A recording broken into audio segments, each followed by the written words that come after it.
and welcome to the 2013 LD Innovation Symposium. This is our first of many symposia that we will hold on campus. I think the marketing said come and enjoy the foliage and sunny. Right? I don't have to say that about the weather. Just a real brief welcome, folks.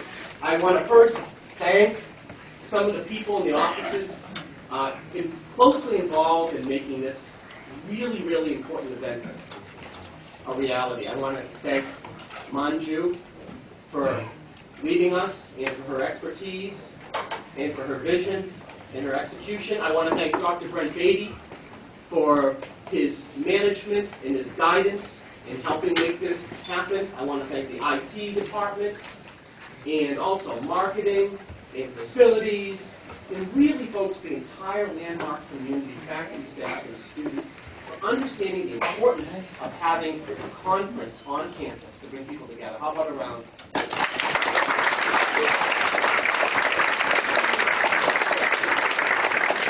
want to also take just a minute, as people continue to trickle in, to thank one person in particular, well, two.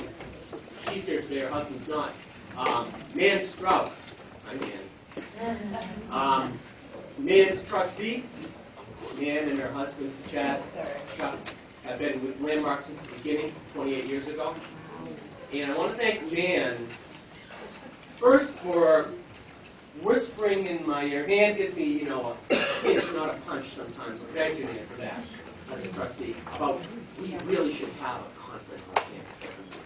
She said this about a year or so ago, a year or two ago, and, we listened, and I want to thank you for being the catalyst, Nan. And also you and Chaz for your support over the years. This sounds extreme, but it's quite possible that this college wouldn't be here today if it weren't for the Strauss. So thank you.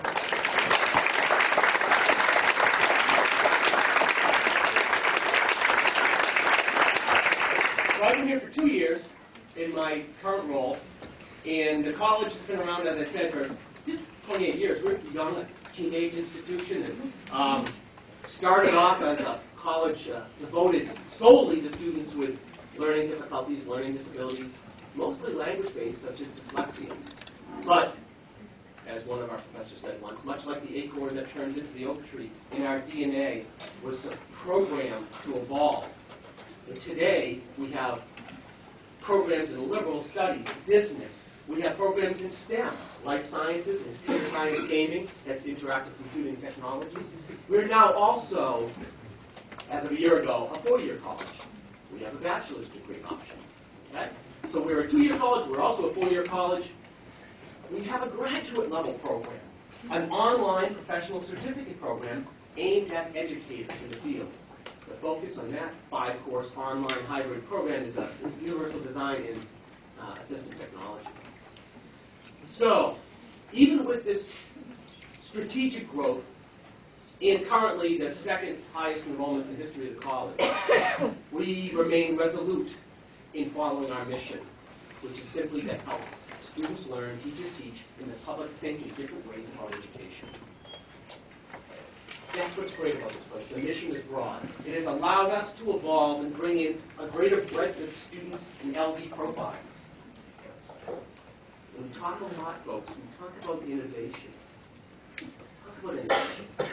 In a year, we're going in the ground with a STEM and Innovation Center to complete the quad. Innovation. Innovation. To innovate, you must experiment. To experiment, you need the right substrate. You need the right conditions. You need the right people. 500 students with LD, 200 faculty and staff on this powerful campus. Those are the right conditions to understand empirically what works best for these learners. But it's folly to think we can do it alone. We cannot do it alone. We must collaborate. And you know what? Again, technology is the thing, and I'm a tech guy. Technology is going to help us collaborate. But you need to look someone in the eye when you talk about a research project or a new approach in a classroom. In person. And that's what I love about this conference. We're here together We're talking about technology, which will allow us to advance the field of LD and allow us to expand our footprint and help so many other educators and learners. But we're in the room together, face to face, collaborate. That's what's needed if you really want to innovate. So, I'm just so proud of all of the faculty and staff at Landmark College. They're so dedicated. They understand their students so well. Our students, when they graduate, do extremely well. I always throw out some data of empirical proof. I can't control myself. I'm going to do the same thing right now. Students with LD graduate from a four-year college at about a 24% rate. Nationally. All learners graduate at about a 52% rate from four-year degrees, nationally. Landmark College graduates, LD, they graduate at about a 67% rate. Yes, and you all understand what that means is we provide skills and strategies that they take to different environments. There's no grade inflation here. There's no coddling. We provide skills and strategies that they go and use elsewhere. There's no better proof that our model works. But we're also acutely aware of changing digital platforms being used in the classroom for learning. And the old saying, yeah, these young students are digital natives, but we also know that they may understand software, they may understand devices, but they don't necessarily know how to use them for learning. Okay? So, this college has always taken sensible risks, especially recently, and it's paying off really, really well. We will continue to do that in the area of technology to serve all of these diverse learners. 1 in 5 is believed has an LD. What an incredible untapped resource for society. So, I'm really happy to see you all here today. This will be the first of many. I'm going to learn so much, and I want to thank you for attending.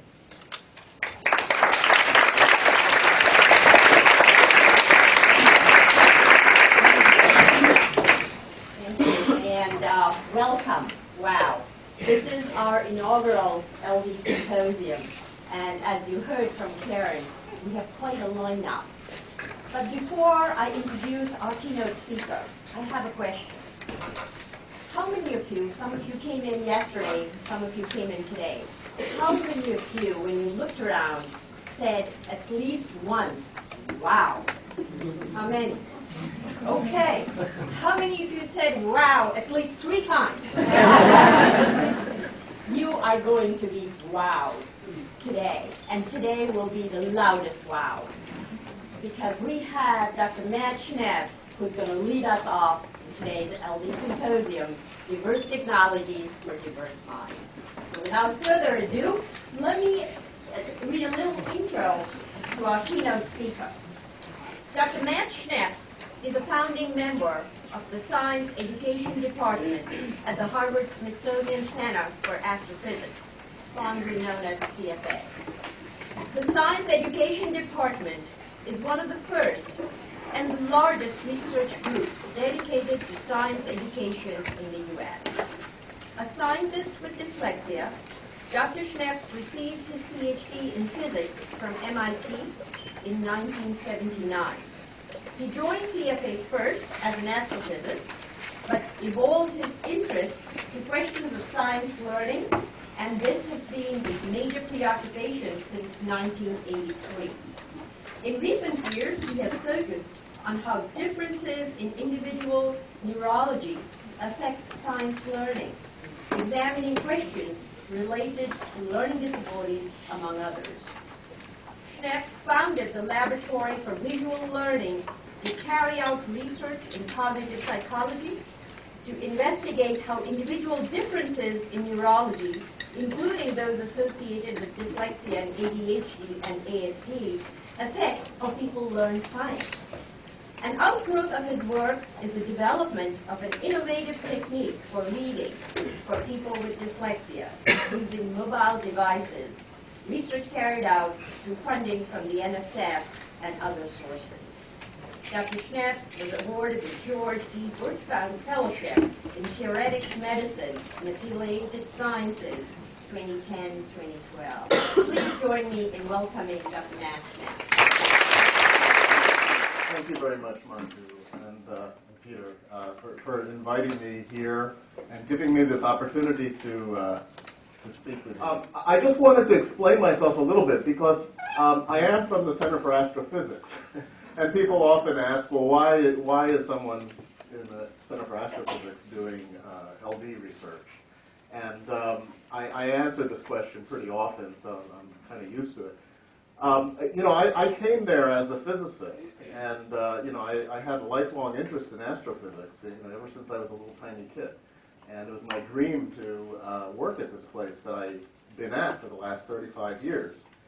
But, having dyslexia myself, I did find it very hard to do science, especially at the time, 35 years ago. That's a while back. And, the kinds of assistive technologies that exist today were not there. Journals were paper. It was very, very difficult. And I didn't even know I had dyslexia because I was of the generation where people were not diagnosed. I just had the kind of usual history in school that people have. And I didn't really, realize this until quite, late in life, which is a fairly typical story for people my age. So what it meant is that I do have some of the strengths that people associate with things like dyslexia. I'm an entrepreneurial person. If you give me a sack of lemons, I figure out how to make lemonade from it. And, I enjoy astrophysics. I enjoy the Center for Astrophysics. And through the years, I've essentially kept going from thing to thing to thing to thing, convincing the institution that this is something valuable to them. And, today I'm doing LD research because I'm very interested in how my own mind works. And that's kind of why we're there. But, we are primarily interested in how LD interacts with science learning. But we've kind of stumbled into some things related to reading that I'm going to talk about today as well. Now, it's very fitting that, the theme of your first symposium, is technology. Because in my mind, there's two things that a person with LD, if they have it, they can almost be assured of being successful. This is my personal view, and I say it often to people. One of them is you need to have passion, okay? You have to be passionate about something. If you have passion, you really enjoy doing something, and you focus on that, it gets you through all kinds of bad stuff in school, and so forth. You get called out in class. But if you know that, you're just sitting in class to make it through so you can do your passion, you survive all these bad things. And on the other hand, you also become expert in your passion, and that expertise then can benefit you later in life. So passion is a critical thing, and I hope we can instill passion in the students that we work with. The other thing is knowledge of technology. Okay, this is a more difficult thing. It's easy to have a passion. It's a little bit harder to have knowledge of technology because it's a skill, and you have to learn this skill. And I was never taught such a skill, but when I got to college, I'm pretty bad at arithmetic. I can't do addition or multiplication. I can do some other things. We were introduced to this device called a slide rule. Some of you actually probably know what it is, but it's not used much anymore. And when I discovered this as a freshman in college, the world opened up for me because all of a sudden I could not only multiply and divide and things like that most people could do, but I could also do cube roots and things with pi and logarithms and all kinds of things that a lot of people can't do. And so the first thing I did upon entering college was to become expert in this particular piece of technology.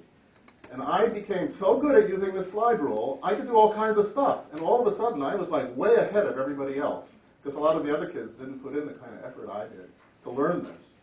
And then at the same time, I went to college in 1970, I graduated in 74. So I was in college from 70 to 74.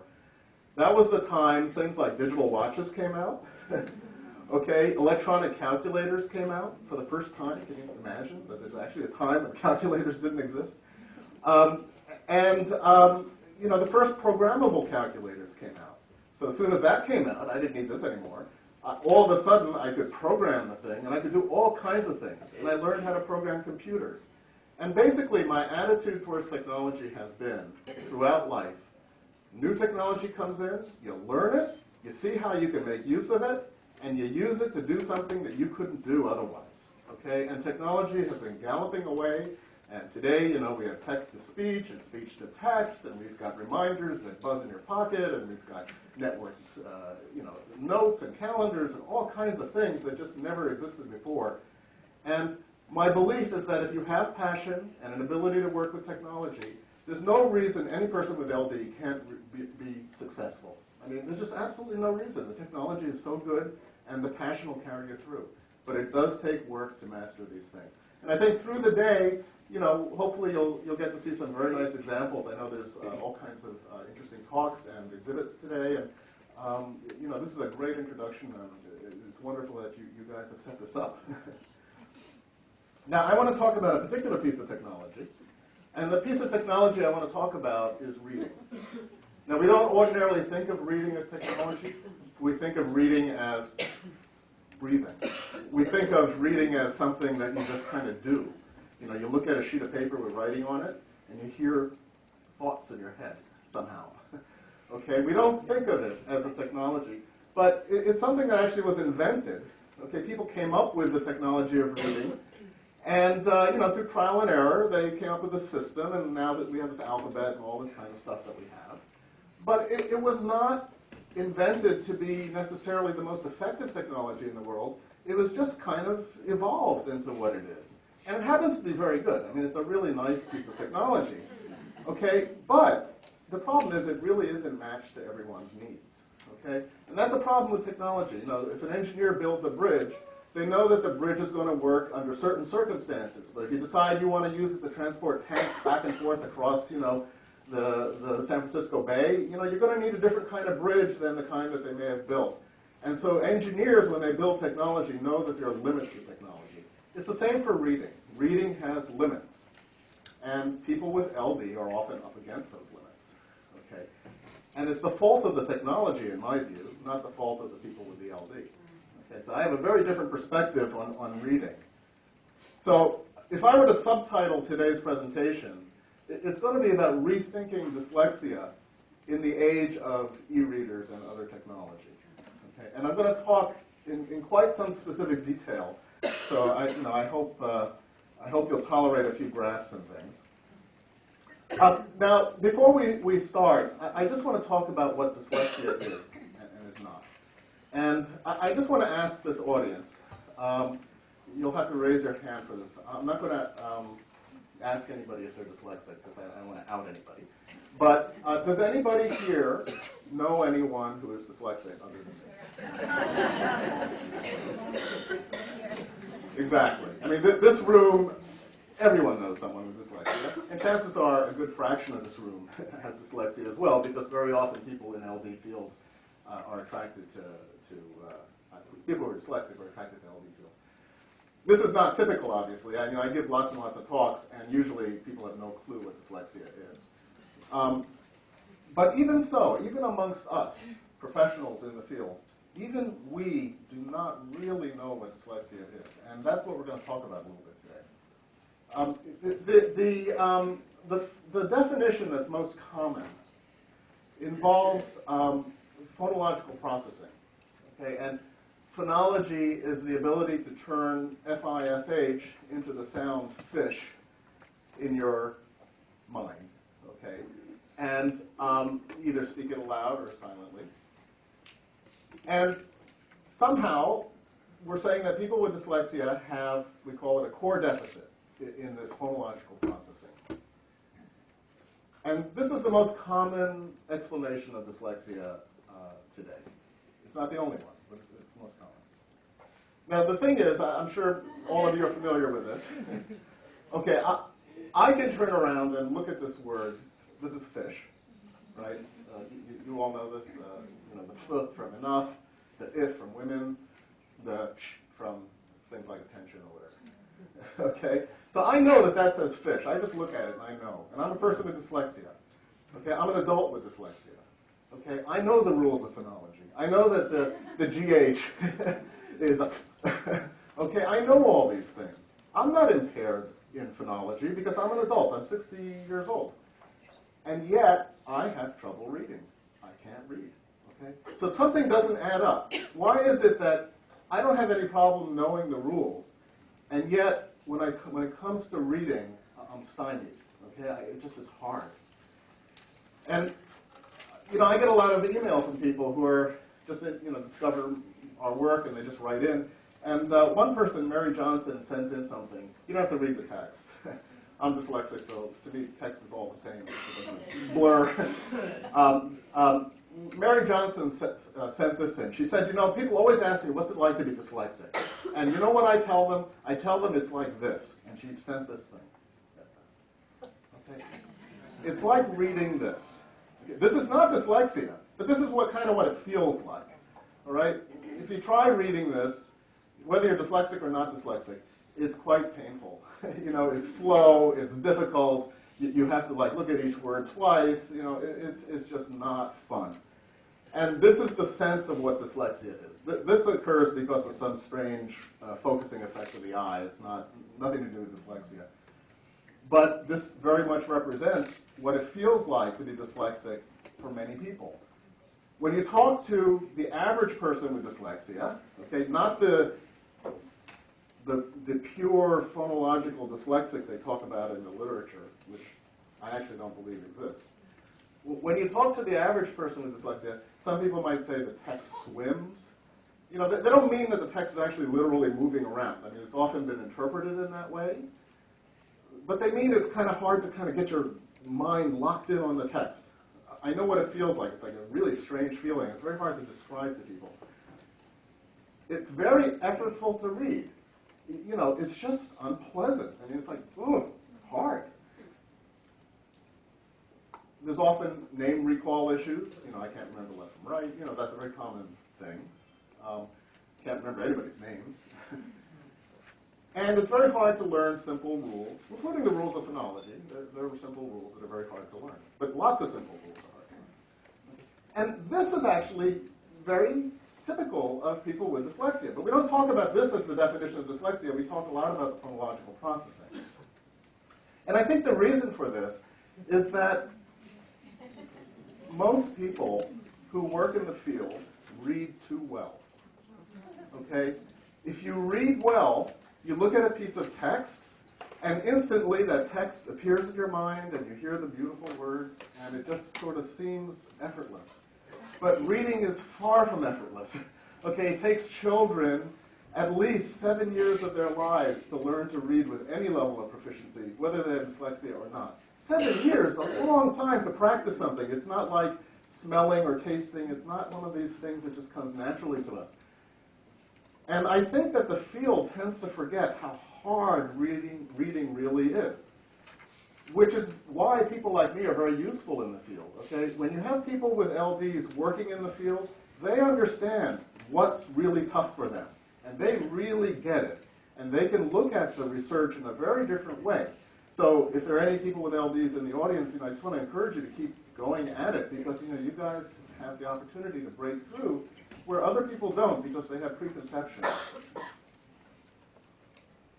Now the question is, why is reading so difficult? Okay, what is it about dyslexia that makes reading difficult, and what is it about reading in general that makes it so difficult? Reading requires many component skills, and you're all familiar with them.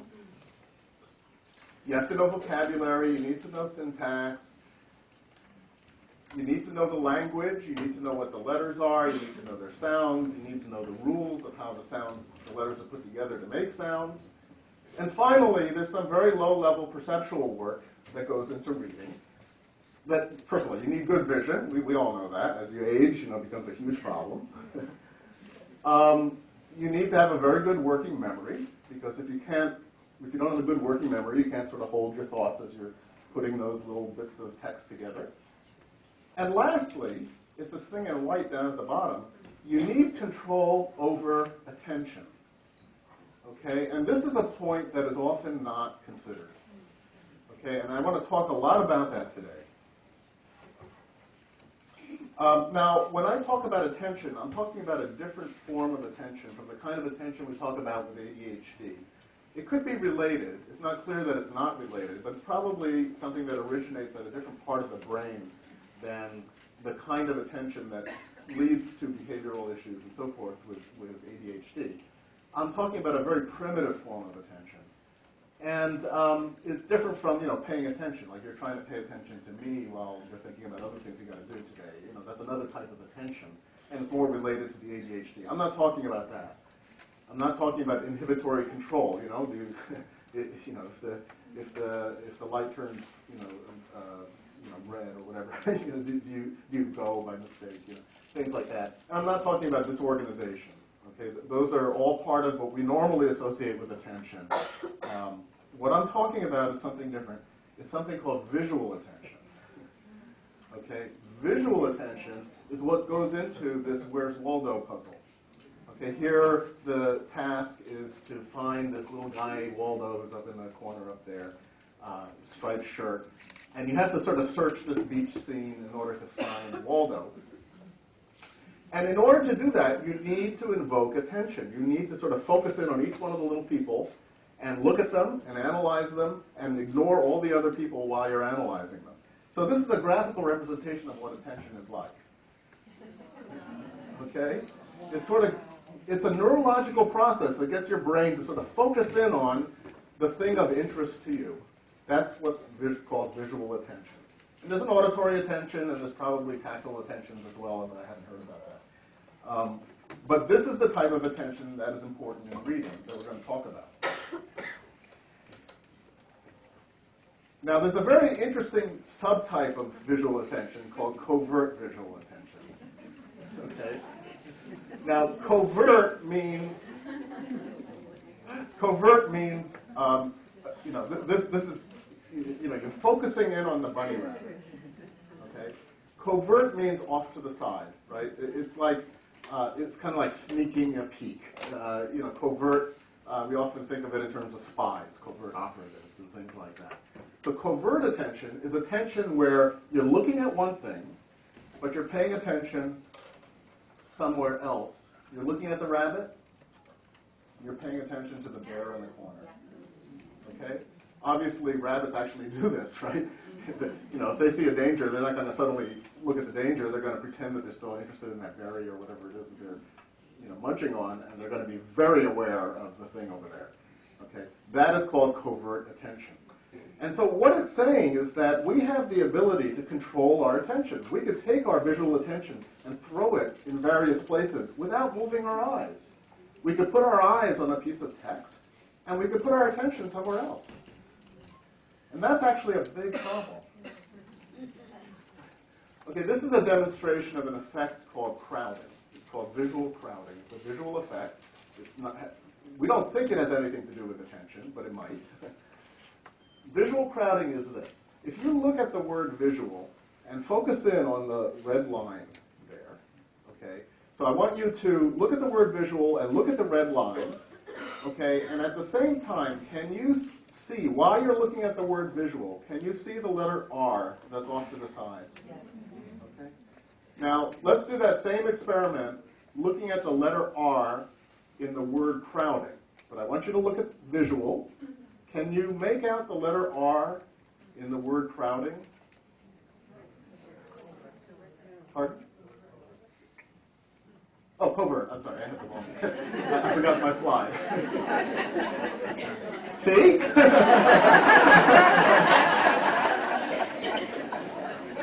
Covert. Okay? The reason you can't make it out, and this is auditorium, so it's a little hard to know whether a demonstration is working for you or not, but you can try this at home, and you can just do this yourself. You can just move text around. You look here, and you look at text elsewhere. You can see it for yourself. It's not a neurological effect that needs equipment to see that it's for real. Okay? It's a very obvious thing.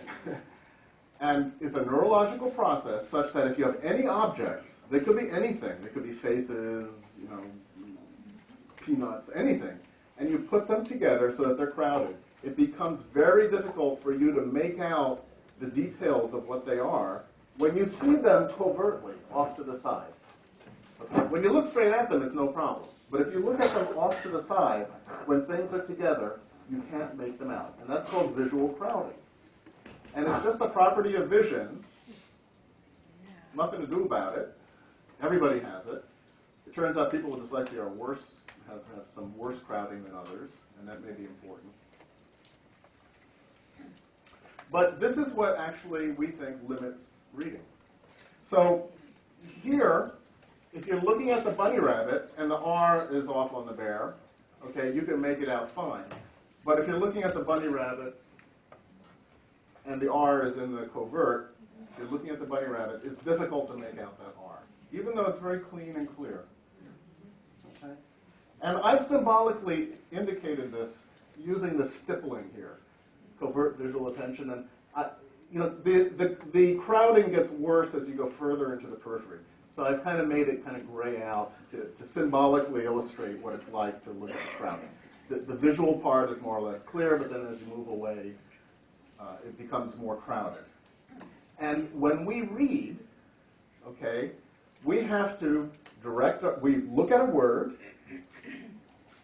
but we don't want to be looking at the crowded text. We don't want to be thinking about the crowded text. We have to put our attention right on the clear part that's not crowded. So it's kind of like this. Okay?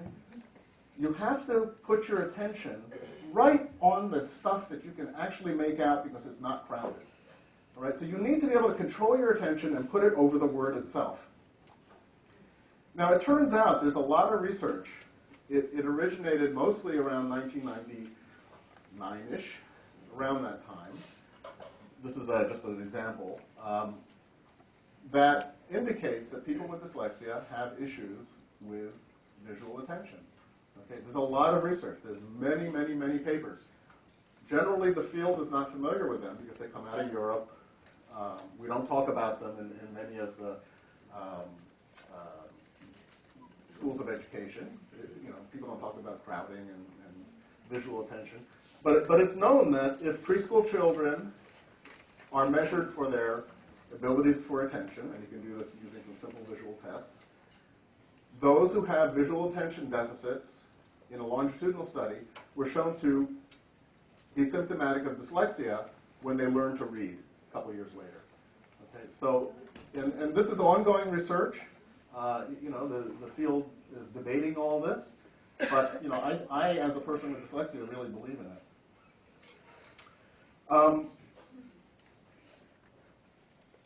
Let me just play this a second. So, typical readers, when you read a sentence like that, I'll do that again. You essentially move your eyes, and you have to move your attention with your eyes. Okay, so you're looking at the word, boom. Look at the next word, boom. Look at the next word. At the same time, your attention moves with it, boom, boom, boom, so that you're always looking at the text that's not crowded. And what we're suggesting is that with people with dyslexia, attention is sluggish. We are slow at shifting our attention. Okay, so something happens over there. It takes us a little longer to kind of shift our attention over there. And what ends up happening if you do that is that the attention kind of lags the vision. All right, so your vision goes chunk, chunk, chunk, but your attention sort of like almost doing a slinky thing. That's probably it's not a good analogy, but it's an analogy and it'll sort of be useful. Okay. So what we're saying is this. So a typical reader will focus their attention right on the thing they're looking at. We're saying that whoops, what happened here? Sorry. Let me do this again. So a typical reader, and we're saying that the person with dyslexia, the attention is kind of lagging during the reading, so it misses. They're putting their attention more on the left side of the text rather than on the text that's not crowded. So there's kind of a left bias in attention is what we believe. So learning to read is difficult because we're not born to read.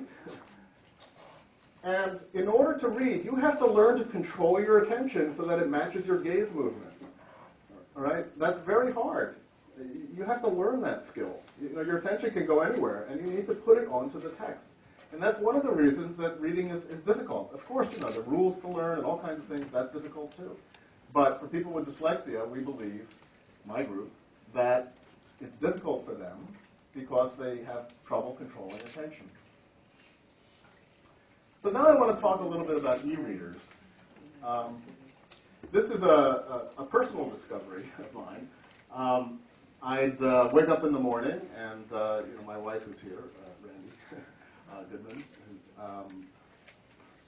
is still sleeping, and I'm up early, and I don't want to leave bed, and I'm reading on my device. And then in the morning, we often talk about the news, and it occurred to me, hey, I'm kind of getting the news. I'm reading the news on my little device here, and I'm knowing what's happening. And it didn't occur to me for a long time that I was actually reading more effectively on this device than I would on paper. And then for me, it was just it was just interesting. Isn't that curious? But eventually, we wrote a proposal to the National Science Foundation, and we actually did our first experiment here in Landmark College, right, I think in this building, if I'm not mistaken, on maybe the second floor, was it? Third floor?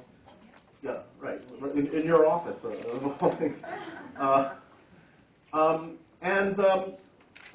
We did a very simple test just to see, Landmark College kids, and we compared them to Harvard College kids. And, does reading on an e-reader in this way benefit their reading? And, the evidence wasn't strong, but there were sort of hints at that time in that first study. And we published it. I'm not too proud about the study, but, I am proud of the ideas. And later, more recently, we got funding from the National Science Foundation to investigate this effect in detail. And this we actually did at Landmark High School, which is the same name but different school. We compared reading on paper to reading on an e-reader device like this. And the e-reader device was configured more or less the way it's shown here. Okay, it's not the normal configuration that most people use. And that was deliberate. And we looked at 103 students with dyslexia. They all had dyslexia diagnosis. And we measured reading comprehension and reading speed using standardized measures. We did a balanced design, and scientifically very well done. And we were somewhat surprised that there was no effect. But then we dug into the data a bit more. And what we found is that if you look at their scores for phonological decoding, the groups split. About half the people benefited from reading on the iPhone configured in this way, while half the people benefited reading on paper. Okay? And, this kind of tells you, well, dyslexia isn't unitary. It's not like one thing that covers everybody. Okay? There are differences within the group. And these are all people with dyslexia. There are 100 and some odd. Now, another test we did is a test called the visual attention span test, where essentially you flash a letter string that looks like this, and I'll demonstrate that here. It's going to go quick. You'll see a cross, you'll see a bunch of letters, and then I'll ask you what letters you remember. Here goes.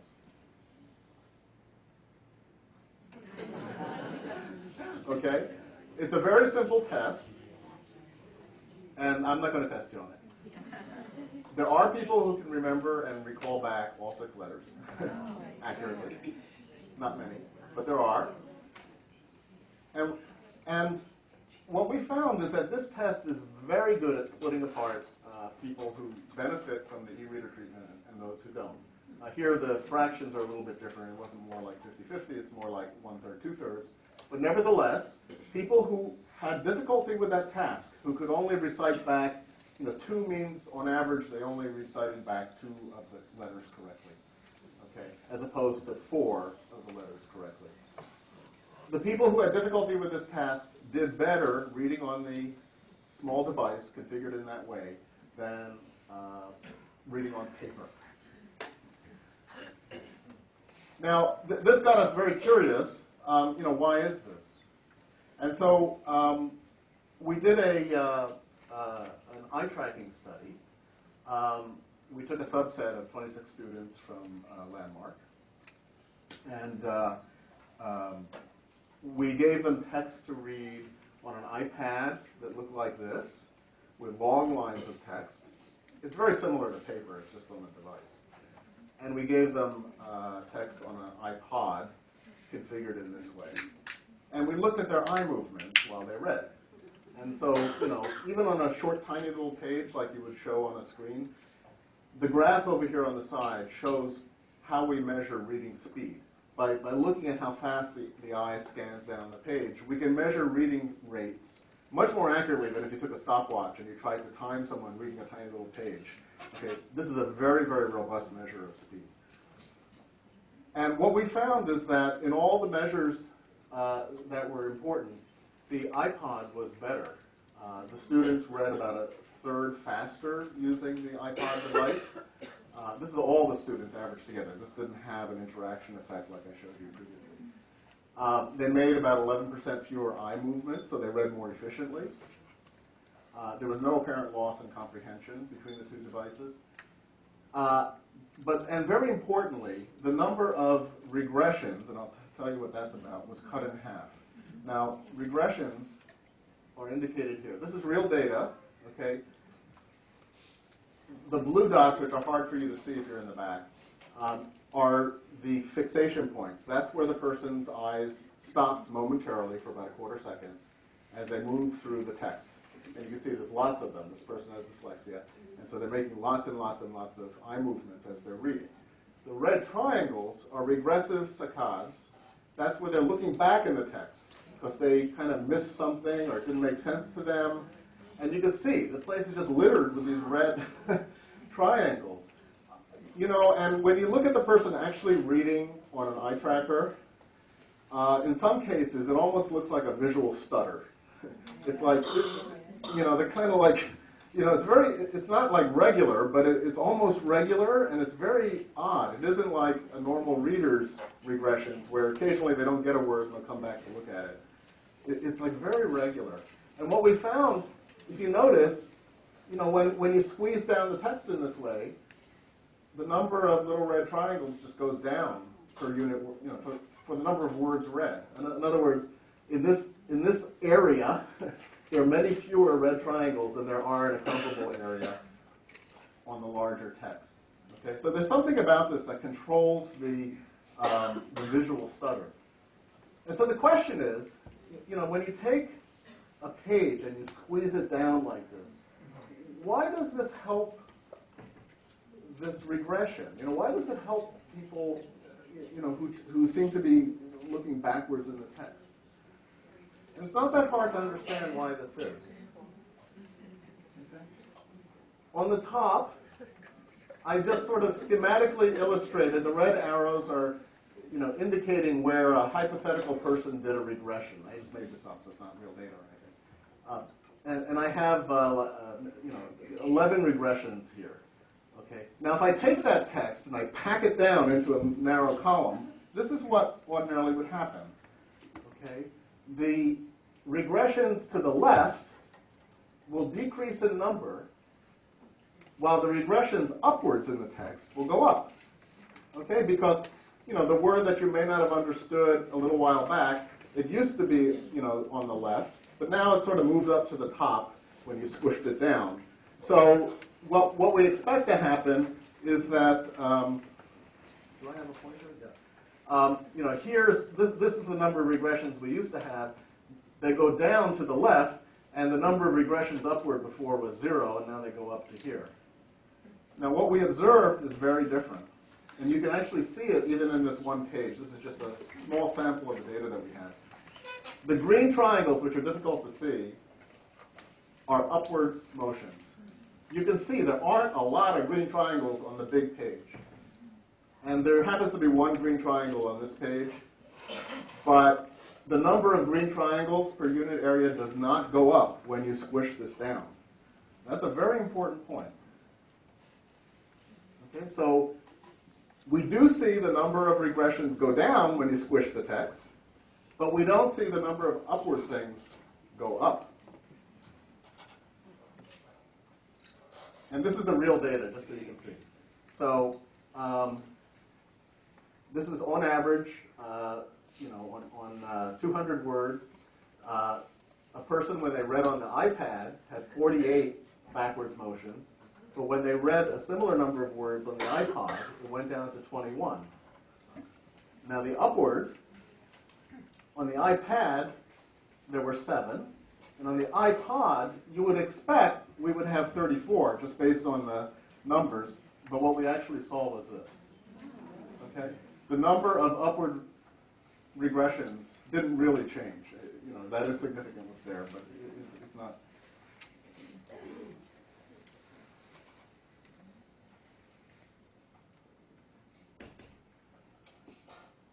So what this is telling us is the following. Okay, when we squish the pages down, the people's reading improves. But it doesn't improve, the improvement has nothing to do with their, it does improve by controlling the regressions, but it doesn't cause them to go upwards. And essentially what it's saying is that the e-readers are helping simply because we're eliminating the text to the side. Okay? But the formatting actually makes a difference. Okay? If this was a purely phonological problem, repacking the text in any way should make no difference in terms of their reading performance or their eye movements or anything. And yet, we see that when you repack the text, an improvement happens. And this tells us, without doing any other studies, that this can't be a phenomenon that's associated with phonological processing. It's something else. And that something else, we believe, is this sluggish attention. And this is something that we're investigating.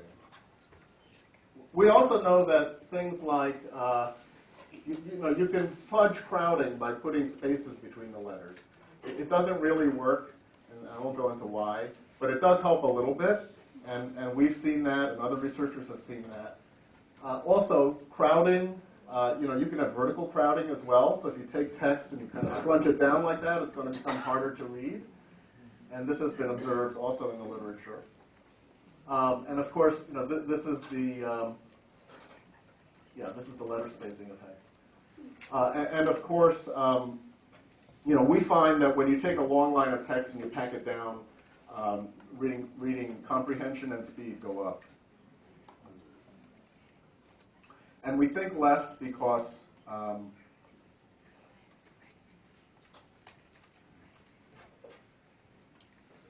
what's happening is, what we think is going on is that the people with dyslexia are putting their attention to the left because their attention is sluggish as they're moving their eyes. And by eliminating that word, you kind of knock their attention, you give them a clean border that makes it very easy for them to put their attention where it needs to be. And they might have trouble on the second word, but you can usually get the second word from the context, and it's not so important anymore. And we think that that's the reason it works. And it's a little like putting blinders on a horse. You're taking text, and the people with dyslexia, we're saying, are getting distracted by the text that's away from where they're looking. And essentially, we're just sort of putting blinders on that text by squishing it down in this way. And that seems to help. So it's nothing to do with the device per se. It's just the way the text is presented and the way that we read. And it doesn't have anything to do with phonological processing. Now, it's very interesting. I won't go into this in detail, but this actually was known for a long time. I mean, there are studies from the mid-1980s that were hinting at this. Okay, this is an example of one person with dyslexia, a college professor, who, despite his tremendous handicaps, did very well in whatever field he was in. And that's from the paper. And what they did is they used an eye tracker to make a window around where the person was looking. So wherever they looked, the eye tracker will mask off the text, very much like what we're doing with the e-reader. And they found that when they made the window size about 15 characters, the person with dyslexia, who is ordinarily a very poor reader, was able to read at levels that were equal to the normal reading levels of typical readers. So merely masking this off suddenly, I don't want to use this word, cured his dyslexia. Okay, I'm putting it in air quotes. Okay, well, a typical reader, if you do that kind of masking, it just makes things hard for them. And that's why we see the split in a place like the landmark data. The same study, if you try to mask it off using letters, the person with dyslexia doesn't improve at all. And that's because the letters still have the similar characteristics to the text, and they're crowded. You can't tell what they are. It doesn't matter how you scramble them. Typical readers do okay with that. Person with dyslexia can't handle it. Now, this is, again, a study that was done around 1980, something, 89, I believe. I don't recall. I think it's on there. Yeah, 89. And, they said in here, one could perhaps question the extent to which this particular individual is truly an example of developmental dyslexia. The authors were saying, we don't really believe this represents what's typical. But the study we did with 103 kids at Landmark shows that, it is somewhat typical. Probably half the kids there have this attentional form of dyslexia. And it's very likely, given that Landmark is quite selective, and don't forget, these people at Landmark, have been in school when we did our studies for about 4 years on average. So they've been trained in phonological drill and practice. They're not really typical readers. I have a feeling if we did this with a typical cohort of kids in a school, public school, we find the fraction with this attentional form of dyslexia is much, much higher. That's my guess. So I just want you to think about reading in this new light, in view of this data that we have. This is what I just said. One of the things that is important to keep in mind if you work with children, if they have an attentional form of dyslexia, there's going to be a plateau effect in the sense that you could be giving them the rules of phonology, and you could be training them over and over and over again on, here's a word, this is what it sounds like, whatever. They'll come to a point where they'll master those rules, but they'll still have trouble reading because the attention is not being dealt with in that kind of a treatment. And so while typical readers will continue to improve with phonological training, they'll come to a point in dyslexia where it's going to plateau out, and they're just not going to get any better. And I think an important point to remember is that our experiment with 103 students at Landmark High School, sorry if I said college earlier, at Landmark High School, they had about 4 years of phonological training, and we still saw an improvement. We saw an improvement above the 4 years of training. Okay? So there's a real effect there. And where our laboratory is going now is we're beginning to question, well, what about single words? Does this kind of effect happen when you look at a single word? Because that's often how people talk about phonology in the LD community in terms of single word tests. And if you're a very young child and you're looking at CAT and you're trying to puzzle it out, you're not looking at that one word and saying, you're going, and your eyes are moving, and if you have attention problems, it's going to be very difficult. And I think we'll be able to demonstrate that this kind of attention effect will show up in single word reading as well, especially in younger children where that matters so much. So, my guess is that a lot of what we call phonological deficit probably is due to a visual attention problem. And there are a lot of people who don't want to hear that. They get very angry when I say that. But, we have even some preliminary data that's suggesting this is probably the case. And we hope in the next few years to share that with you. So just in conclusion, just thinking back that, reading is a technology, I mean, why are we so hell-bent on making sure that children can read? Yes, reading is very important. There's no question about it. But the point is, the way we read is changing. It's changing tremendously. By the time most of the students who are freshmen here, enter a career and become successful in that career, reading on paper is not going to be the primary form of communication that they're going to use. In fact, already, that. Kids are texting and they're doing all kinds of stuff, and they communicate really well. If you go to Microsoft or Apple, you can bet your bottom dollar they're not standing there in front of a podium reading papers to each other about the latest discovery they made about how to program, the thing. They're texting things back and forth to each other. They're not even going to the water cooler to talk about it. They're using an abbreviated form of communication that's different from the one that we all grew up with. And I think, we can resist this, or we can say this is what reading is turning into, and begin to help students become proficient at doing this so that they're doing it, as you said, in a way that is effective for their learning. They don't know how to turn this into an effective machine for learning. This is where, the programs you're doing here at the school are very important. They need to learn these skills. This is a plug. We recently developed a site called readeasy.si. SI stands for Smithsonian Institution.edu. And if you go there, it'll summarize a little bit of what we're talking about. And the intention of the site is to help people set up e-readers for maximum efficiency. But come December, we hope to build into this site a certification program for reading specialists, people like you in this room. It's a free program. You don't have to pay anything. And in there, we'll sort of go over the research and explain, a lot of the things we talked about here. And at the end of the course, you'll be certified by the Smithsonian Institution in this particular form of reading, and we'll keep track of that. And people who actually work with students, not just go through the course, will get a higher level of certification. And this is all free, and we're just doing this because we think this is very important and we want it to get out there. So come December, you can go there now if you want to, and you'll see there's some cool stuff there. But come December-ish, we're a little bit behind. There'll be a certification program, and we encourage all of you to participate if you're interested.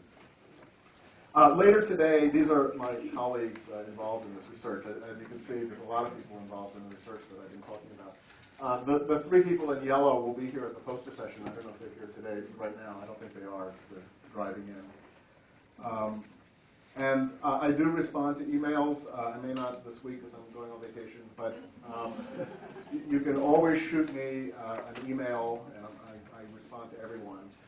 And we do have a website that's specifically for our laboratory, and then this is the Read Easy site as well. So with that, let me stop, and if anybody has any questions, as I said, we have time to talk later, so I want to give you guys a chance to network and stretch out a little bit. But I'm happy to answer a few questions. If somebody can moderate, that'd be great. Thank you. Thank you so much. You've been out talking enough on the up and down, and more left to right. How about reading in Oriental languages? Yeah, that's a very good question. I grew up in Japan. And I was dyslexic in Japanese as well as in English. I never learned to read Japanese even though I could speak it fluently. And at that time, the Japanese writing was up and down. Today, it turns out that in China and Japan, there are very few countries that write up and down anymore. It's not part of the ancient form is still up and down and people know how to read it, but all of the writing has now gone left to right. So the answer is it isn't all that different from English. They have the same kinds of problems as far as we know that they have in English. And there are a lot of Chinese researchers who are beginning to investigate this. But I was just in China. And in China, if you're diagnosed with dyslexia, it's a death sentence. You're relegated to work on the farm or something pretty menial. So people don't really want to own up to it. It's a difficult issue. But I think we don't know about the up and down. It's going to be different. but nobody was reading that way. They're all reading this way. Yeah. Yes. Of all the electronic choices available today in 2013, if you had to make up the Christmas gift list, what would you choose as your top 5? Well, that's difficult. When you come to the poster session, I'm going to have a bag of things you can look at. They're all good, and everybody's got their personal preferences, and you sort of have to go with it. The problem right now is not so much the machine, it's the software. The software does not allow the degree of control. You can't set it up exactly right. You can get close. I can give you a very good example. This is from Kindle. Okay, now Kindle, if you go to a Kindle right now, you have no choice but to justify the text left and right. All right, that's fine if you have a page like this. But when you make the page into something like this, what happens when you justify it left and right is that the spaces between the words get irregular. And for a person with visual attention problem, that irregularity just messes you up completely. And, I mentioned this to Kindle, they know about it, and I'm sure they're going to fix it. But it's not there yet. And every single device right now has something that's not quite right, okay? Some better than others. So it's hard to say, what's perfect. I would go with whatever's got the most versatility. That's kind of the way I would look at it. So you said you had dyslexia. What areas are you most difficult for you? That's a difficult question to answer. Well, obviously, reading is not easy, and I spent a couple of decades, and just judging by your looks, that's probably most of your life. I spent a couple of decades, not reading. I read what I had to, but I wouldn't read books. And it wasn't until I kind of figured this out that I started reading books. So reading is very hard, but I've got a lot of organizational issues. And to tell you the truth, the organizational issues are in some ways much more crippling than the reading, because you can use text-to-speech and things like that. But if you can't get organized, that's really tough. So for me, the challenge is more memory and organization, just remembering stuff. Have you studied any students that read upside down or dyslexic? I haven't. I looked at the literature on the left-right, letter flipping, and mirror reading and things like that. I haven't. You're talking. Yeah, upside down. Yeah. There are people that can do that, and I don't know what you can. I do that. I'm severely dyslexic. Yeah. I'm just wondering if you were part of our initial cohort. You seem familiar, and I kind of remember. I haven't studied. It's rare, and it's just unusual. So I don't know what's going on there. That's something different. Obviously, Leonardo da Vinci, he was great at this. One of my teachers, she was working with me and realized that I read really slow, and then she wanted to try something, so she told me to read upside down, and I read a lot more fluent. Yeah, it could be, I don't want to diagnose you on the spot, but, there could be other issues in the brain that are more rare, but that also are going to cause grief that may be fixed that way. It's a question of the pathways, and your pathways may be different from some other people's pathways. But the point is, this is a point I tried to make at the start, okay?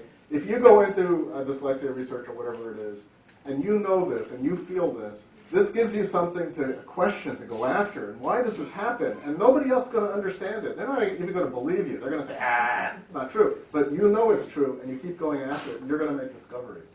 So it's things like that people, who have LD can really contribute to the field. Yes. You were talking before about how sort of columning the text works on paper as well as working in sort of a digital medium. I was wondering, in terms of sort of this gross page layout, would that work if there were multiple columns next to each other, like in the example you had with the illuminated manuscript as one of your slides? Yeah, we didn't actually do a study to test this. I just know from my anecdotal observation. The answer is no. If you take the New York Times in its multi-column format, it's still hard to read. And the fact that there are lines there to separate the multi-columns, it helps a little bit, but it's not enough. You really have to isolate the text. And there's lots and lots of ways of isolating text now. You know, Safari, all the browsers have a reader function. The iPhone's got a wonderful thing that helps you do that. It's just that most people don't know about it. They don't know they can turn it on. They don't know that it helps them. But yeah, the multi-column thing doesn't help for me. I'm noticing a lot of questions. My preference would be to take questions from people who are not going to be able to come this afternoon to the question and answer. So if you'd be willing to hold your question if you are coming, I think that would give people who can only come this morning an opportunity to ask some questions. So are there some people only for this morning who'd like to ask a question? Yes. Would you say that dyslexics have better peripheral vision than readers? Yeah, it's a difficult question. I mean, we actually did research there. Because I believe, I wouldn't say it's better peripheral vision, but the way I mean, we have a paper on this. The way I imagine it is that people with dyslexia have trouble with visual attention. So they're not able to very well do that Where's Waldo, focusing in on the detail. But there's a flip side to that. If you have poor ability to focus in on something, you have a wonderful ability to attend to everything that's all around you. Okay? And so if your job is, you know, to just throw something out, say to be a night watchman, you don't want to constantly be reading, you know, you don't want a night watchman to be standing there reading books all the time and, you know, doing macrame and needlepoint. You know, you want them to be sort of focusing, you know, out there very broadly, peripherally. And science is one of these careers where there's lots of opportunity to use a peripheral sensitivity to better your career. You know, scientists look at images all the time, and global relationships among images is very important. So I believe that people with dyslexia, and there is quite a bit of, not quite a bit, there's a number of papers, including some of mine, that suggest that people with dyslexia may be better at distributing their attention broadly. And people who are deaf also have that ability. Are there other questions for people who can only be here this morning? With that, I might suggest that we save the rest of the afternoon. Sure, no, I'll be happy to. I'll be happy to talk to anyone later today. Thank you.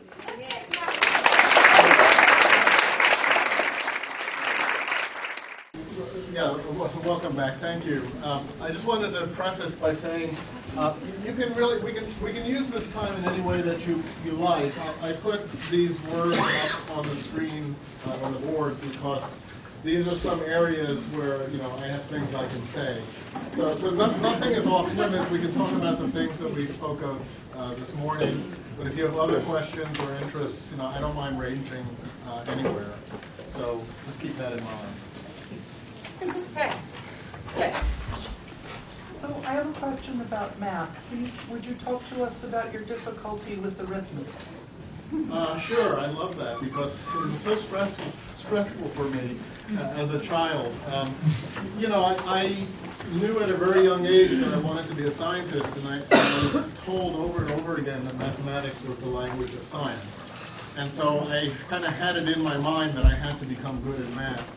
And yet, you know, I couldn't learn to multiply for beans.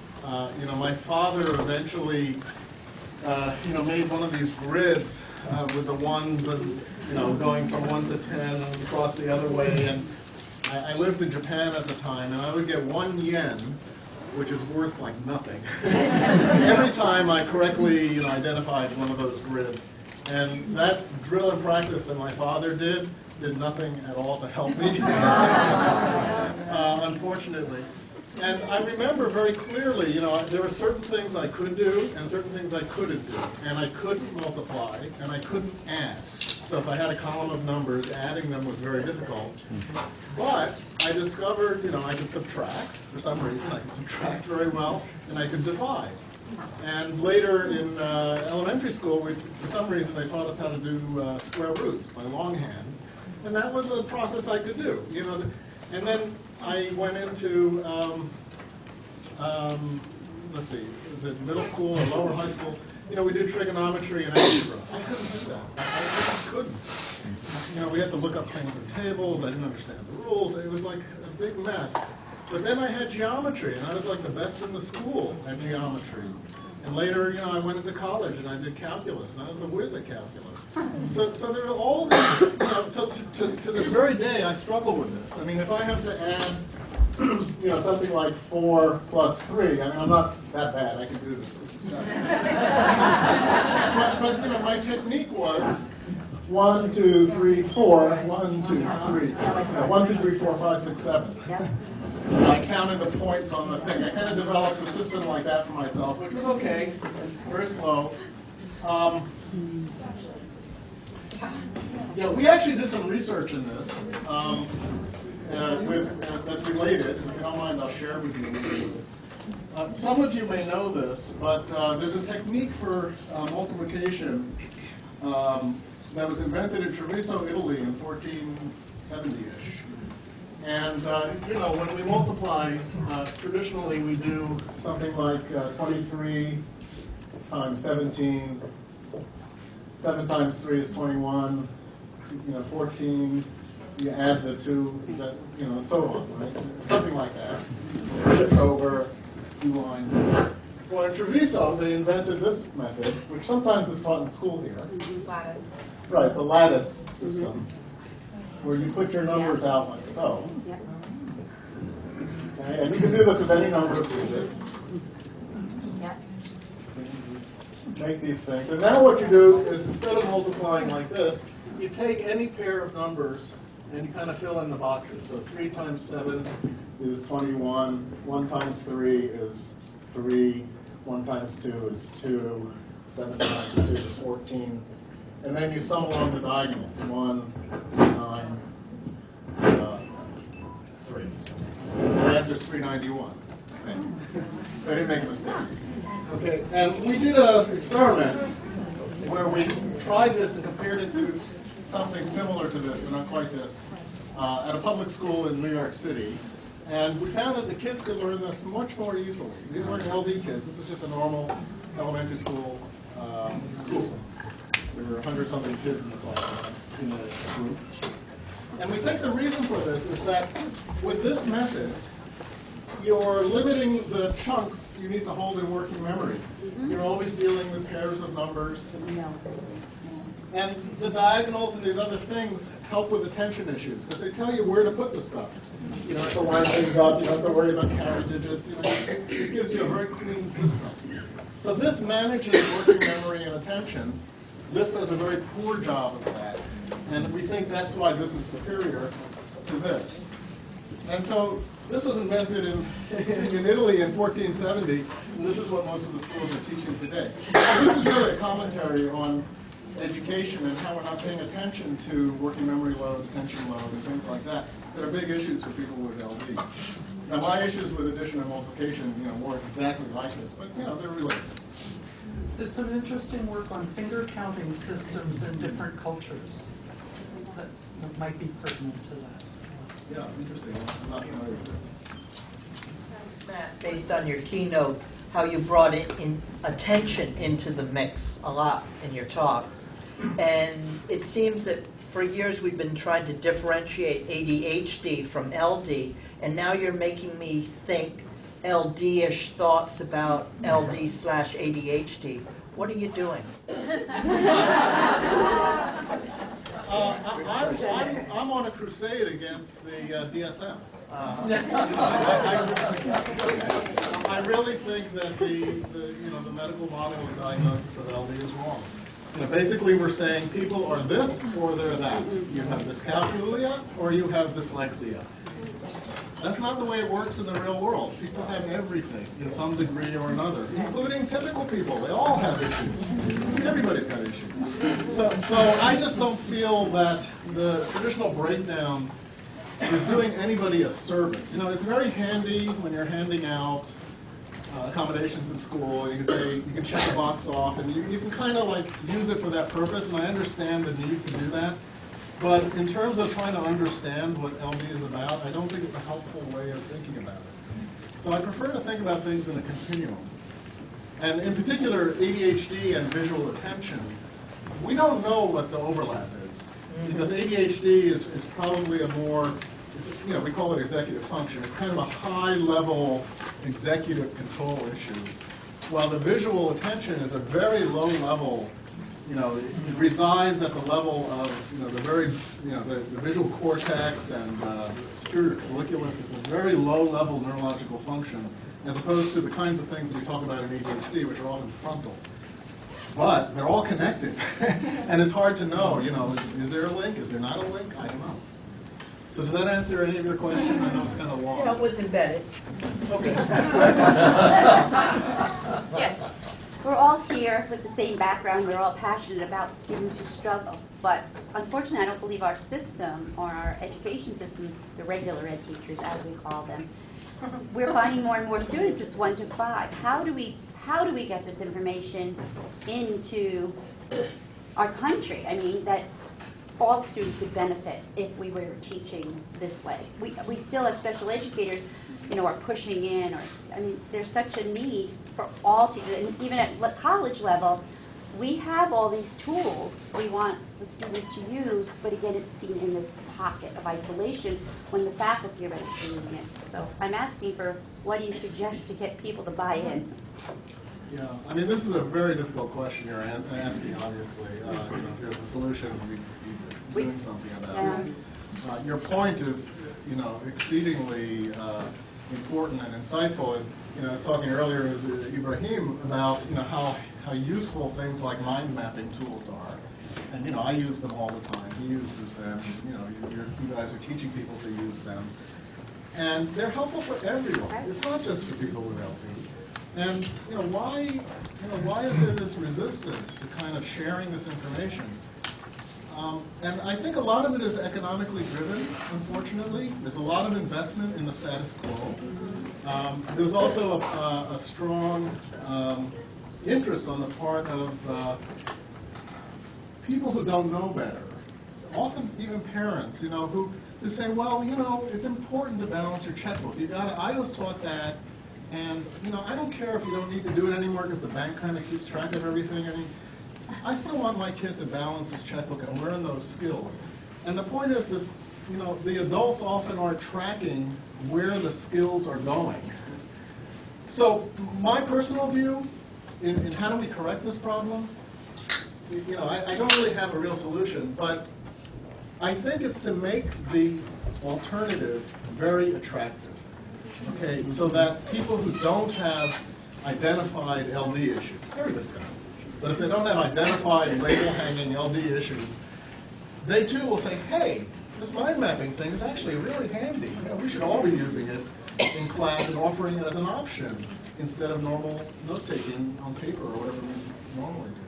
So I just think it's trying to, the way to solve it in my mind is to make it so attractive to try the alternative ways of learning that people will just buy into it. I don't know what else to say, but it's a big problem. I was part of writing the core curriculum standards for science that are just first coming out for us to observe from the higher ed. And I kept asking about the technology piece, about how the young adults who are going to be in K through 12, your career and college ready, and no technology. And it just like that went right past. So now they're asking us to adopt the science, but there's nothing in there about how to learn with technology.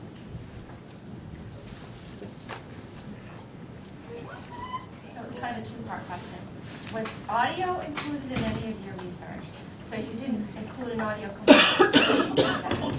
No, it was all silent reading, and there was no audio.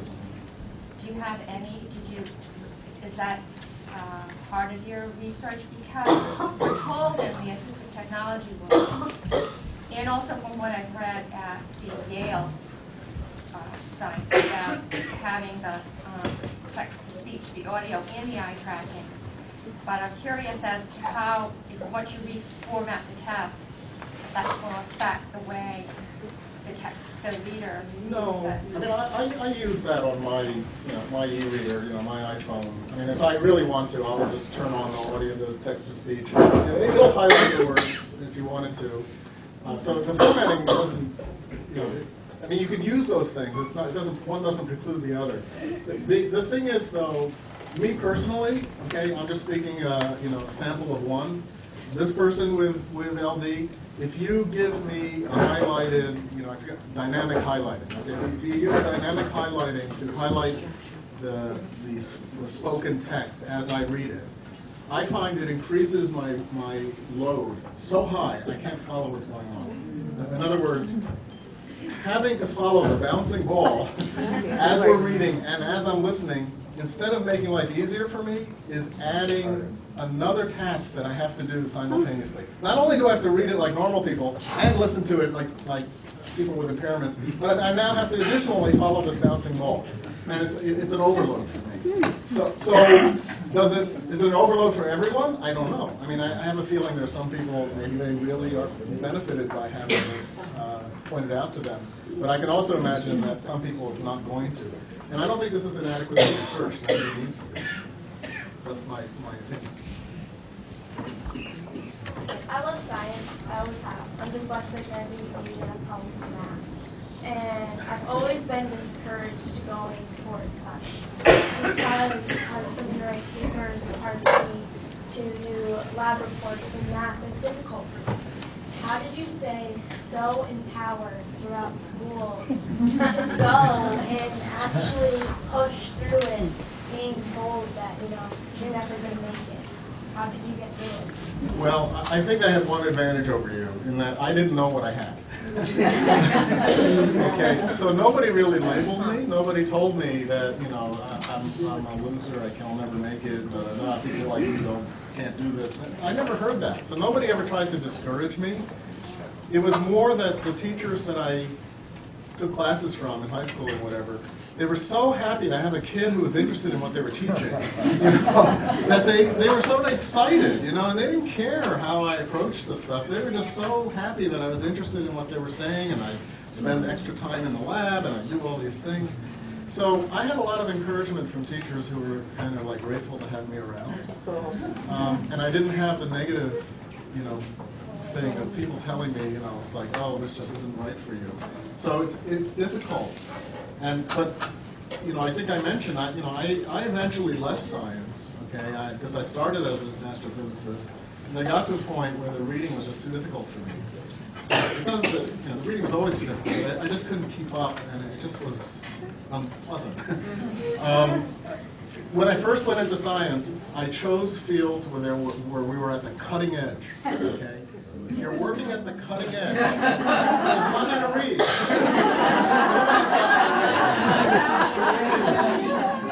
But the problem is eventually people start writing about it and then you're screwed. So no joke, I move around a lot. I'll stay in an area for a while, I'll do my stuff, and then I'll move on. And I just find strategies to kind of get around it. It's not easy. But to be honest, with today's technology, you can do it.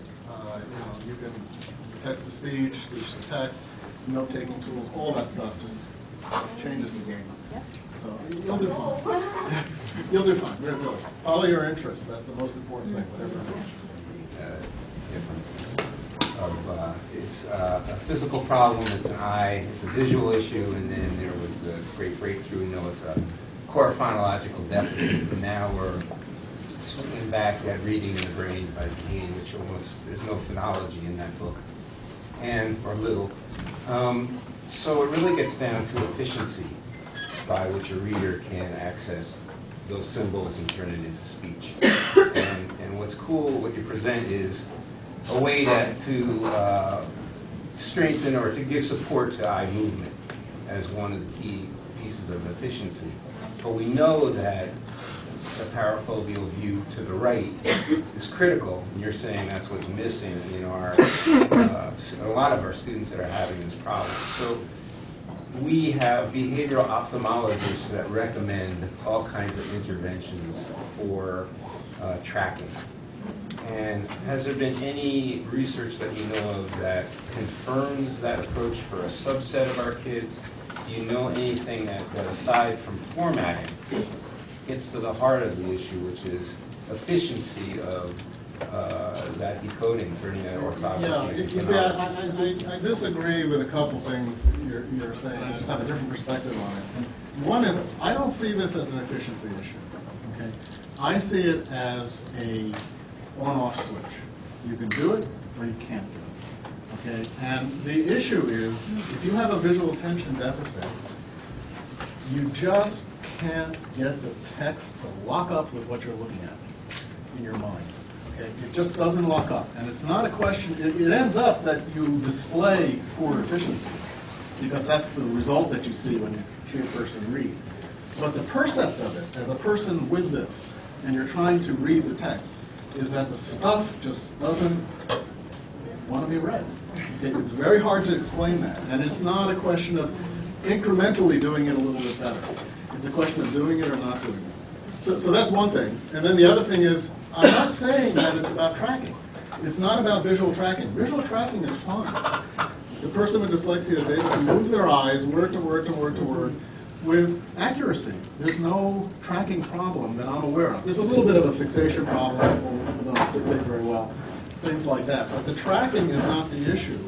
It's the alignment between attention and the gaze. So the person's eye movements are moving along, very efficiently from point to point to point, but their attention, when it should be here, should be here, should be here, is instead sort of staring elsewhere. And so even though they're looking at the right spot and their eyes are moving correctly, their perception is not able to bring in the text and make sense of it. So eye training, it may, it depends what they're doing. It may not help. Attention training, that's a different story. You can train attention. There are many ways of doing it.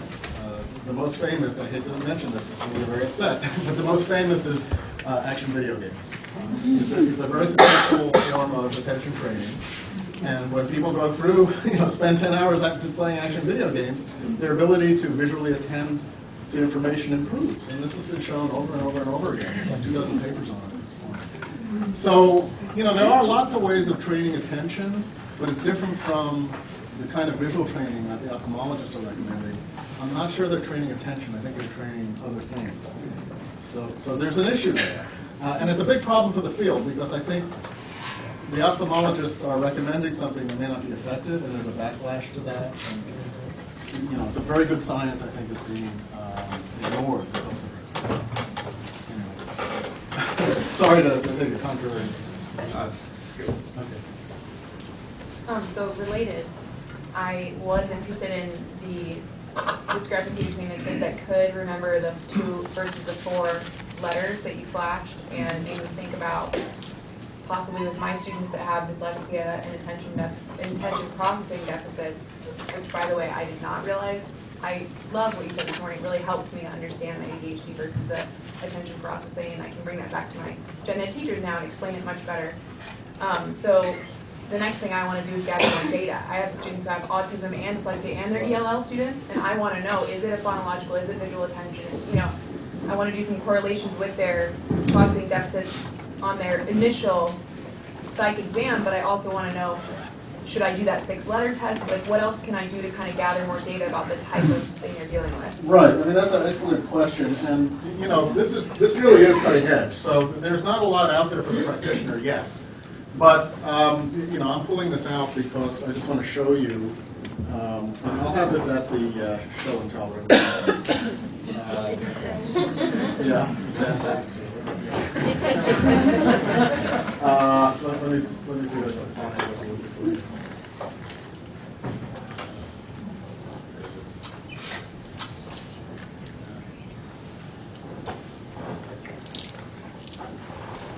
Too bad. This is not working. Yes, I can't demonstrate it. But basically, when we did our experiments, we put a little test of the 6-letter flashing thing. We put it on here. Okay, so we gave this to the reading specialist, and they essentially handed this to the kid. The kid pressed the button, and the letters flashed, and somebody had a sheet of paper, and they just ticked off things. Very simple. You don't need a lot of equipment. There's nothing complicated about it. They only had to, it took like 5 minutes. And this was enough to distinguish the kids who would benefit from those that wouldn't. And because of the research we've done, Landmark School, not this college, the Landmark School, is now testing their entire middle school and high school using this technique. And we're going to know a lot more about how all these things relate very soon. But this is something you can do. You just kind of need to have this accessible, and we're working on trying to get it out there as an app so you can have it. Got it. And what are you calling it, just so that I can search for it? Well, it's not our invention. It comes from a French laboratory. Vaudois is the name of the lead researcher. D-I-L-D-O-I-S, I guess. I did take French. I did terrible. And it's called the visual attention span. Okay. Okay, and it's different from visual span, it's different from attention span, it's called visual attention span. And Vaudois, there's a bunch of papers on it. And we simply adapted it for the iPod to make it easier to administer. Thank you. Yeah. Pulling from what you said this morning about the visual attention issues, does that translate similarly to mathematical notation when you're reading equations and formulas, that kind of thing, or is there a difference? And if so, that would be really curious. Yeah, it's a difficult question to answer. I don't know the exact answer to it. The thing to keep in mind is visual attention is part of vision. Okay, so anytime you do anything that involves your eyes, visual attention plays a role, because essentially we see so much. Okay, when we're looking at the world, there's just so much information. There's more information visible to us than our brain can process. So visual attention is the mechanism the brain uses to efficiently use the neurological resources we have and limit, where it's going to place the neurological resources. And so every visual operation we do, mathematics, walking down the street, catching a ball, they all involve visual attention. And if you have an impairment in visual attention, it is going to affect that task, maybe for the better, maybe for the worse. It kind of depends on the application. So I don't know the answer to that. I know visual attention is involved, just like working memory is involved. Yeah. But I don't know. I couldn't answer. Because many reading programs, encourage students to track with their finger or pen. Is that related? Is that helpful in your experience, or is it unrelated? Well, I mean, it could help. I don't know. We didn't study it. I don't see why it wouldn't be helpful. There was an experiment done in 1987 by two guys, Geiger and Letvin at MIT. And they did a technique where they took a piece of paper, they put a fixation point, a little cross or something, and then they cut a hole in the paper like so. So this is an empty hole. And they had students with dyslexia read by looking at the dot over here and reading through the little window in their peripheral vision and moving this paper along. Okay? And that actually helped the kids. They seem to have found that it improved reading, and it also changed some other measures that they had, which were related to attention. And this is back in 1987. The paper was discredited because some researcher tried to replicate it, and they didn't exactly follow what they did, and they came up with a result that didn't verify it. But this person was very powerful, and the paper just fell out of favor. But I don't think the science was wrong. I think that original paper is actually correct. So I think all these kinds of things that you're noticing in your kids, tracking with a finger or whatever, if you see it being helpful, it probably is. That's my feeling. You said this morning that about half the kids that you studied with dyslexia had the difficulty with the visual attention. Any guesses as to the other half? The half comes from a phonological decoding. It was more like a third and two-thirds that showed the difficulty with the visual attention.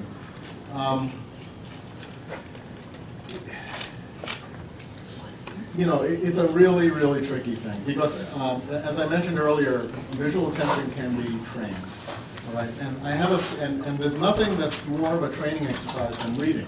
Reading trains your visual attention because you have to learn to put your visual attention on the uncrowded text and so forth. So if somebody becomes a good reader because they practice and practice and practice, probably their abilities for visual attention improve.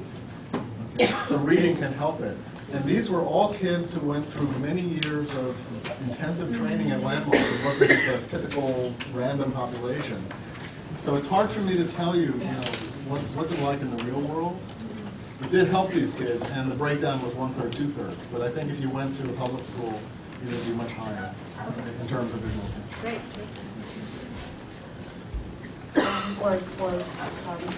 Text makes the claim that if you use it repeatedly over time, that it helps train you to be more efficient reader.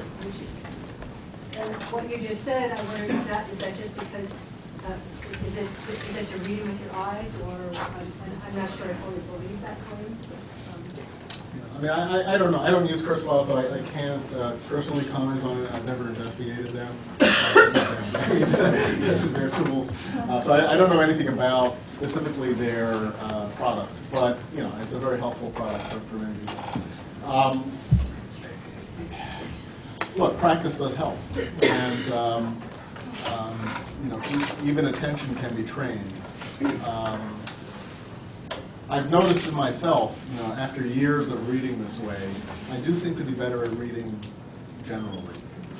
Okay? And I noticed that, but I tried to measure that in our landmark population. We actually did a little mini study where we measured their attention at the beginning of our experiment, and then we had them read using the device for, I don't know, it was after like 6 hours of reading or something, and then we measured it again at the end, and we didn't see any statistically significant difference.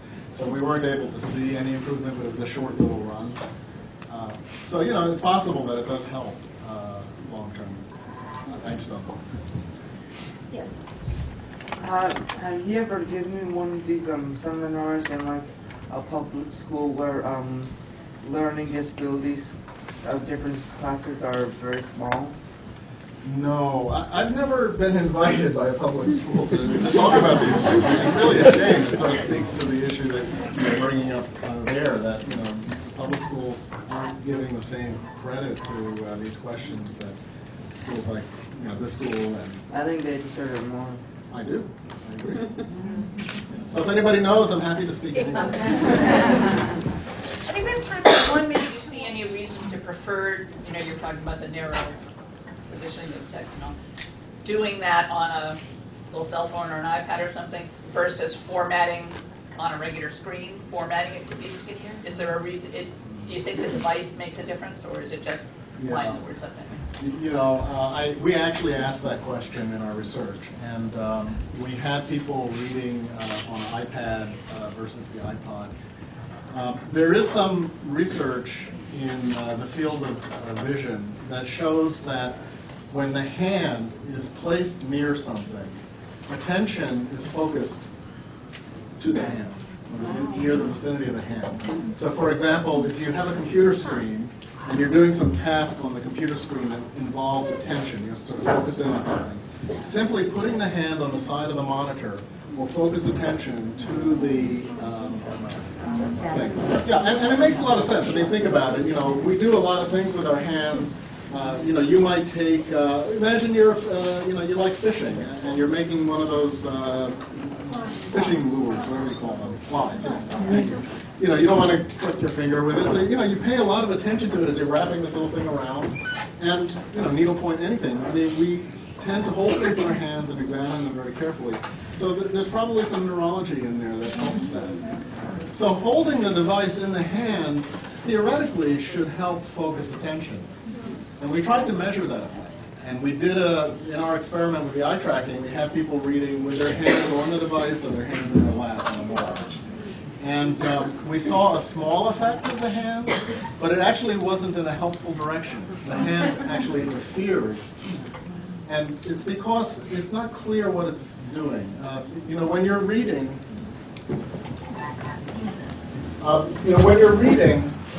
imagine these are words, squiggles.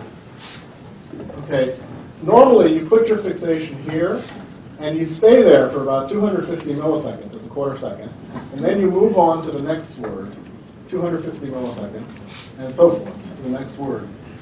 And this requires that you shift your attention from here to here very quickly. You don't want your attention to linger on the word, because that'll slow you up. And maybe holding it in the hand actually slows it up, because it sort of focuses the attention on the word. And so it's possible that the hand effect, as nice as it sounds, actually works against reading. But we don't know. The point is we tried to measure, we didn't see an advantage. But I have to tell you, I still have this gut feeling that holding the thing in the hand actually helps, but I just haven't been able to prove it scientifically. It's just a gut. So right now, scientifically, our data says observation that I made in the last few years, I started listening more to audible books, and lower my anger driving in traffic. But what I noticed is a genre of books that I never would try to read before, because you come home from work, I fall asleep, I'd be tired. Some of the heavier historical books. Are you seeing any research? Because I find I can listen to them. I'm so enthused listening to them. My focus is much better. Less angry with the drivers around me. It seems to work. Do you see that? Because I think with some of the difficult readings, there's also the lethargy. You just start nodding off. Listening seems to be more stimulating if you have a good reader, of course. I don't know. Well, I think it depends on who you are. And the reason I say this is, we talked about visual attention. There's an analog for it called auditory attention. It's the same thing. It's your ability to focus in on the sound form and make sense of it. And they're located slightly differently, neurologically very close in the brain, but it's a different function. And it's possible that some people have auditory attention issues, in which case, if you have a stream of sound coming at you, it's a little bit like a stream of words on a page. You can't sort of lock in on the words very well. So you're trying to listen and focus on it, but you just can't, and it's very hard. And then on top of it, the executive function issues can pull you out of it too. You're constantly thinking about, oh, what am I going to eat for dinner? What am I going to eat for dinner? You just want to focus.